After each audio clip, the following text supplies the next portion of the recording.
जंगल के शेर का संवर्धन करना मेरा काम है, पर आपने कागज पे जो शेरों का संवर्धन किया, जो शायरी की भाव यहां व्यक्त किया, उसके लिए भी मैं आपको बधाई देता हूं। सही तो आपका भाषण सुनने के बाद कुछ क्षण मेरे मन में आया कि आप तो यहाँ पे कोई बीमार आता है तो दवाई देकर उसे अच्छा करते हैं, पर मन में सोचा कि दवाई देने के बदले आपकी शायरी वो सुन लेता है तो बीमार भी तंदुरुस्त हो जाता है।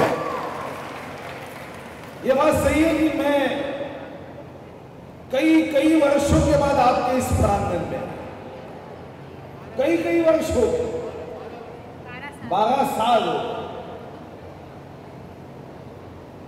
बहुत बार आपने मुझे निमंत्रण दिया मगर व्यस्तता के कारण मैं यहां आ नहीं सका। मगर अभी मैंने देखा कि 12 वर्ष में जितने कार्यक्रमों का निमंत्रण आपने मुझे दिया था, वो सभी कार्यक्रमों को एक ही कार्यक्रम में आपने पूरा कर दिया। जैसे आयुर्वेद में कुछ बीमारियां ऐसी होती है कि बीमारियां कोई भी हो, दवाई एक ही रामबाण होती है, तो आपने भी हर कार्यक्रमों को यहाँ एक साथ में यहाँ पे मैंने देखा कि आयोजित किया। जब मैं आया तो जब आपने 15 अगस्त को बुलाया, मैं नहीं आ सका तो गाड़ी में बैठा दिया। कोई कार्यक्रम में नहीं आया तो घोड़े में सामने बैठा दिया। फिर वारी खड़ी कर दी विद्यार्थियों के साथ कि भगवान विट्ठल की वारी खड़ी कर दी। कभी वृक्षारोपण को नहीं आया तो यहाँ से वृक्ष के मेरी तुला कर दी। इतने सुंदर फोटो आपने और आपके सहकारियों ने दिए। जन्मदिन को नहीं आया तो केक कटवा दिया। और सांस्कृतिक मंत्री के नाते इतने सुंदर नृत्य करवाए कि मैंने अभी परसों जब मेरे विभाग की बैठक की तो मैंने कहा जितने हिंदी फिल्म के डायरेक्टर है, मराठी फिल्म के डायरेक्टर है, अमृत महोत्सवी वर्ष के उपलक्ष्य में सबको एकत्रित करो।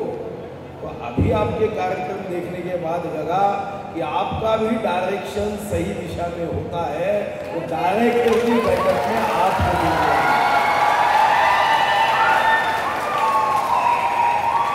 बहुत अच्छा संचालन हमारी बहन कर रही थी, संस्कृत में संचालन कर रही थी।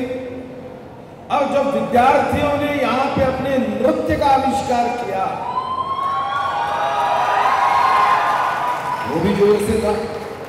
और जो दर्शक विद्यार्थी थे, उनकी जो आवाज और ओ करके जो सुनता था,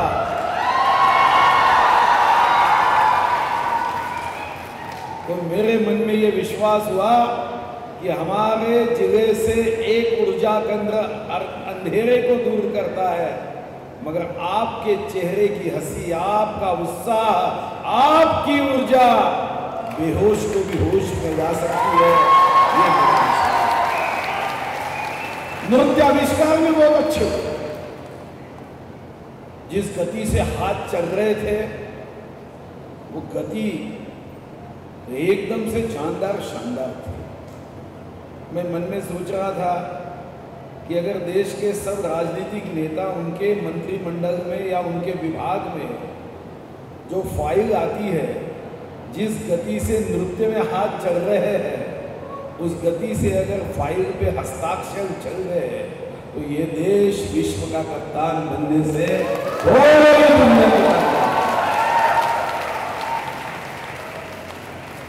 और आवाज तो तब मैंने देखा जब तेरी झलक तो शर्फी गीत शुरू हुआ। तेरी झलक शर्फी, तो क्या झलक बताई आपको। ये बात सही है कि इस जनता की, इस भूमि की सेवा करने का सौभाग्य है। आपको धन्यवाद के शब्द में मैं बंदिश नहीं कर पाऊंगा, इतने प्रेम से आपने मुझे स्वागत किया, इतने बड़े बड़े हार पहनाए, कि अगर हार पहनाने वाले के हाथों से हार छूट जाते तो आपके हॉस्पिटल में मुझे दवाई लेनी होती थी। मगर मेरे मन में ये विश्वास तब जगा कि जब हार पहनने वाले हाथों में ये इच्छा थी कि सम्मान करते हुए छोटी भी चोट मुझे ना लगे। इसलिए मैं तहे दिल से आपको धन्यवाद देते हुए, जब मुझे विभाग दिया गया 5:30-6 के आसपास मुझे विभाग मिलने के बाद 6:30 बजे मैंने एक घोषणा, ये घोषणा तब तक अधूरी है, तब तक पूरी नहीं हो सकती जब तक इस महाराष्ट्र में रहने वाला हर व्यक्ति इस अभियान में अपने आप को हिस्सेदार नहीं समझेगा, कोई योगदान नहीं देगा। अब ये घोषणा थी, हैगल नहीं, वंदे मातरम बोल।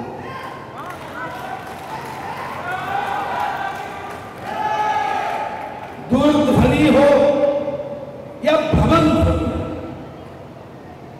मराठी भाषा में कहना है, क्योंकि बहुत बार अंग्रेजी भाषा की भ्रमण ध्वनि और दूरध्वनि नहीं समझेगी। हमारे लिए अब मराठी भाषा हो गई टेलीफोन और मोबाइल। तो ये टेलीफोन और मोबाइल पे जब भी आप संवाद की शुरुआत करते हो तो हमारे नस-नस में भरा हुआ है वो शब्द अब धीरे धीरे धीरे धीरे निकाल कर हमारे संवाद की शुरुआत ये वंदे मातरम से हो, ये अपेक्षा से मैंने अगली 26 जनवरी तक महाराष्ट्र के हर कोने में मैं जाऊंगा, हर जिले में जाऊंगा, हर मन वंदे मातरम हो, ये भावना के साथ इस अभियान को आगे चलाऊंगा। और इस दृष्टिकोण से यह अभियान का नियोजन तो शुरू किया, मगर जब मैं महाराष्ट्र में जाऊंगा तो आपके साथ के बिना मेरा अभियान अधूरा है। लोग पूछेंगे कि जिस भूमि से आप आए हो, जिस जिले से आए हो, क्या वहां की जनता 1827 में आश्चर्य व्यक्त करने के लिए हैलो शब्द का उपयोग करती थी? आज भी चंद्रपुर जिले के लोग क्या वही हैलो का उपयोग करते हैं? वंदे मातरम ये हमारे लिए शब्दों का समुच्चय नहीं है, ये कोई गीत नहीं है, भावगीत नहीं है, ये कोई पद्य नहीं है। हमारे लिए वंदे मातरम का महत्व किसी कवि ने बड़े सुंदर शानदार शब्दों में भावना के साथ व्यक्त किया था। वेद मंत्रा पूना अम्मा वंदे वंदे मातरम। ईश्वर के मुखों से निकले हुए वेद मंत्रों से भी ज्यादा देशभक्त, राष्ट्रभक्त, शहीदों के ओठों से निकले हुए वंदे मातरम ये हमें प्राण प्रिय है, वही वंदे मातरम हमें कहना है। यह अमृत महोत्सवी वर्ष है। वंदे मातरम कहते थे तो अंग्रेज जेल में ठूस देते थे, अब तो अंग्रेज नहीं है, अब हमारी जिम्मेदारी है। आप में से कुछ विद्यार्थी सरकारी नौकरी में आएंगे, कुछ विद्यार्थी अपने हॉस्पिटल का काम करेंगे। मैं सभी से हृदय से, तहे दिल से, अंतःकरण से अपील करता हूं, ये हैलो नहीं, अब हमारा वंदे मातरम यही संवाद की शुरुआत होनी चाहिए। परसों मुंबई के एक कार्यक्रम में मैं गया, उस कार्यक्रम में जब मैंने वंदे मातरम के बारे में कहा, मैं जब सामने बैठे हुए युवाओं को देख रहा था तो मन में निश्चित रूप से एक भावना हुई कि कुछ हमारे मानबिंदु ऐसे होते हैं, कुछ देश के सम्मान चिन्ह ऐसे होते हैं कि जिनका सम्मान करते समय हमें एक ऊर्जा निकली। 15 अगस्त को जब मैं घर से निकला, जिलाधिकारी कार्यालय तक पहुंचने के लिए वहां पे झंडा फहराना था, मैंने देखा कि वो जो रास्ते पे युवा थे, विद्यार्थी थे, बच्चे थे, कितने जोर जोर से हाथ में तिरंगा लेकर भारत माता की जय के जय घोष कर रहे थे। उनके चेहरे का उत्साह देखने के बाद मुझे लगा कि दुनिया में ऊर्जा, उत्साह, चेतना, इसकी एक दवाई है, वो है हमारे राष्ट्र चिन्ह। हाथ में तिरंगा लेकर जो खुशी है, वो खुशी दुनिया के कितनी भी बड़ी दवाई की कंपनी का टॉनिक देने के बाद भी वो खुशी उसके चेहरे पे नहीं आ सकती।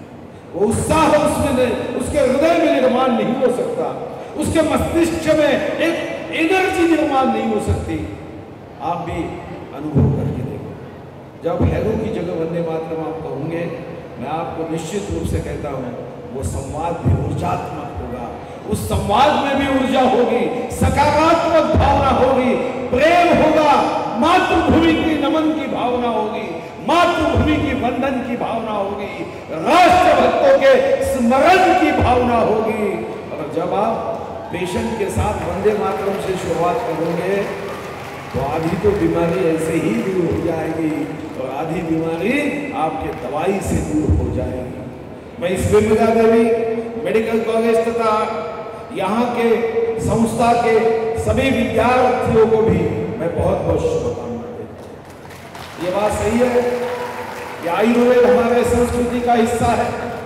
आपको मैं विश्वास देता हूँ, सही तो जब हमारी अधिवेशन की पूर्व मंत्रिमंडल की बैठक हुई तो BAMS जो डॉक्टर्स हैं उनकी समस्याओं के लिए वहां पे मैंने और आपके आरोग्य मंत्री तानाजी सावंत जी ने प्रदीप व्यास जी को आग्रह किया कि जितने सरकारी पद BAMS के वो तुरंत भरे जाए।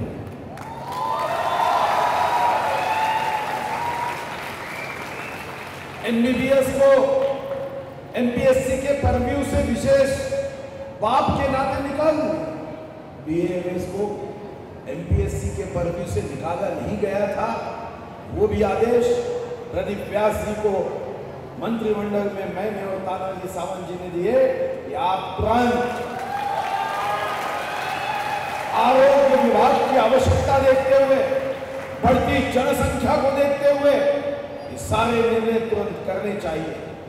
और अभी तो मेरे पास 2 विभाग है। एक वन मंत्री के नाते आपको आयुर्वेद के पौधे, दवाई के पौधे आपको उपलब्ध करने की जिम्मेदारी भी है। हर व्यक्ति का आरोग्य अच्छा हो, इसलिए साफ सुथरा शुद्ध प्राण वायु मिले, ये भी जिम्मेदारी मेरे पास है। और कोई सही में वेदना या दुख से पीड़ित है तो सांस्कृतिक मंत्रालय उसके दुख और वेदना से दूर होके उसके चेहरे पे हंसी डालने का सबसे महंगा कॉस्मेटिक जो दुनिया में है वो चेहरे की हंसी है। इससे महंगा कॉस्मेटिक रह नहीं सकता।